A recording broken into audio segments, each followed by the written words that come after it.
बदलोगी? कौन सी आदत बदलवाना चाहते हो? तुम हमको पैदा किए हो कि हम तुमको पैदा किए हैं? मम्मी तुम फालतू की बातें करना शुरू कर दी। मम्मी दुनियादारी के चक्कर में क्यों पड़ी हो? तुम्हारे पास कोई काम धाम नहीं है क्या? हर बार 4 बार सुनती हो, अब बेइज्जती पे बेइज्जती होती है, फिर भी तुम वही काम करोगी। अरे पागल, कब से चिल्ला रहे हो? कौन सी बात हो गई? बताओ जरा हमको। अब ताऊ की लड़की की शादी क्यों करवा रही हो? देखो बेटा, शादी विवाह करवाना शुभ का कार्य होता है। मम्मी तुम ज्यादा शुभ अशुभ के चक्कर मत पड़ो, समझ गई?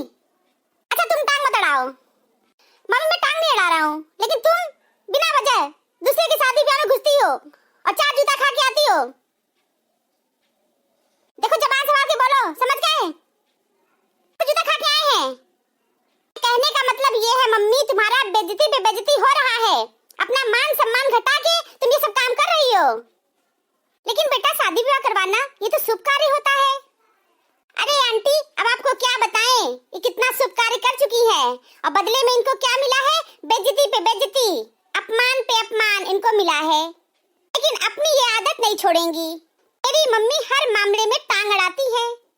जानना चाहती हो आंटी, तो मौसी की लड़की की शादी करवाई थी, बीच में मम्मी पड़ गई थी। उसके बाद दोनों लोग शादी वो लोग तय कर लिए, बहुत खुश थे। उसके बाद मौसी की लड़की का ससुराल में ठिकान नहीं लगा। अब शुरू हो गया ताता ढिन्ना। पकड़ी गई मेरी मम्मी। जब तक अच्छा था मौसी के घर तब वो लोग कुछ नहीं बोलती थी, जब बुरा होने लगा तो मम्मी को पकड़ ली।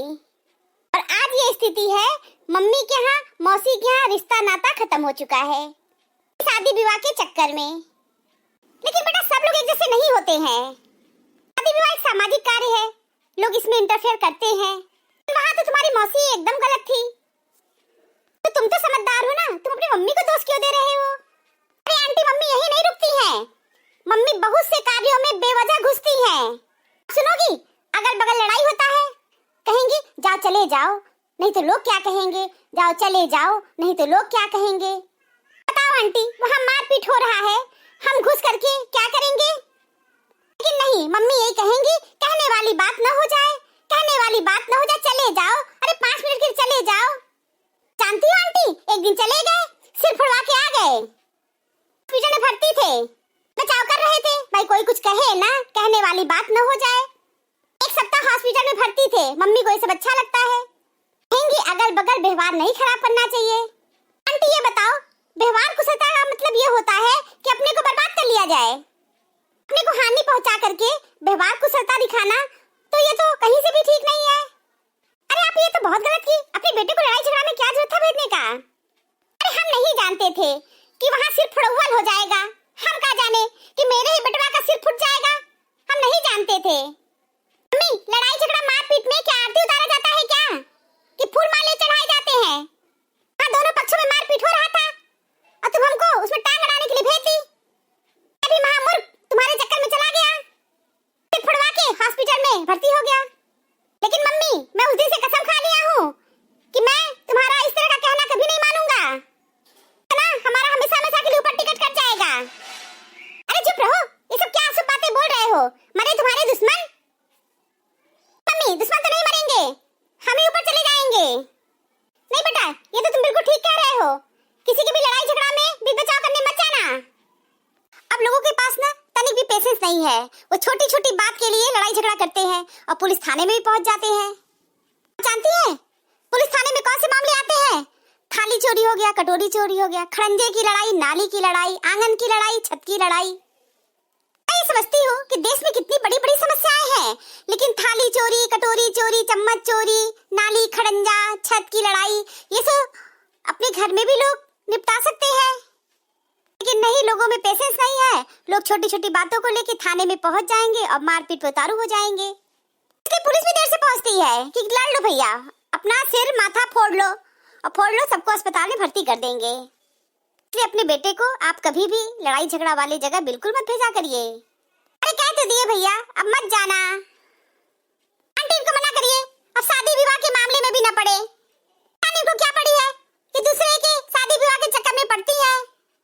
देखो बेटा, ये एक सामाजिक कार्य है, अशुभ कार्य है, किसी का अच्छा भला करवाना चाहिए, शादी विवाह के चक्कर में पड़ना चाहिए। लेकिन जब शादी हो जाने के बाद जब अच्छा हो तो आप लोग बहुत खुश हैं, जब बुरा होने लगे तो अगुआ को पकड़े, तो ये तो गलत बात है। अरे सब लोग नहीं बुरे होते हैं। मेरी एक बहन है जो दुष्ट निकल गई तो क्या करे, सारी उंगली एक बराबर नहीं होती है ना। ठीक है मम्मी, करवाओ ये शुभ कार्य, करवाओ। तो जानता हूँ ना तुम अपनी आदत नहीं बदलोगी। मम्मी ये बताओ, पाँव में छाले क्यों पड़ते हैं? ज्यादा चलने से छाले पड़ जाते हैं, और क्या? मम्मी तुम्हारे मुंह में छाले नहीं पड़े? नहीं, मेरे मुंह में छाले क्यों पड़ेंगे? क्या फालतू बात कर रहे हो? मम्मी वो भी तो ज्यादा चलते हैं, तुम चुप कहाँ होती हो? शुरू हो जाती हो तो चुप होने का नाम ही नहीं लेती हो। ज्यादा बोले ना तो कान उमेट के मारेंगे। मम्मी सही तो कह रहा हूँ, तुम्हारा जुबान बहुत चलता है। बुलबुली बढ़ाए हो ना, हिला देंगे भी तुम्हारा हम। फैशन बना के घूम रहे हो ना, 2 मिनट में ठीक करेंगे। अच्छा आंटी चलता हूँ, क्या है ना मम्मी का पंचायत कभी खत्म ही नहीं होगा। चलो घर, तुम्हारा आरती उतारेंगे आज। ठीक है आंटी मैं चलता हूँ। मम्मी का तो पारा हाई हो रहा है। लेकिन जो भी हो, आपका बेटा बहुत ही समझदार है, होशियार है। आपका बेटा जो भी बातें कहा है वो गलत नहीं है। हाँ, अब बच्चे ही सिखाएंगे माँ बाप को। नहीं, कभी कभी बच्चों की बात भी सही होती है। हाँ, बात में वजन तो है। मन का दुख शरीर के दुख से भारी होता है जनाब। बदलाव कष्ट देता है परंतु आवश्यक है। समय देखने का भी समय न मिले तो समझ लेना कुछ अच्छा होने वाला है।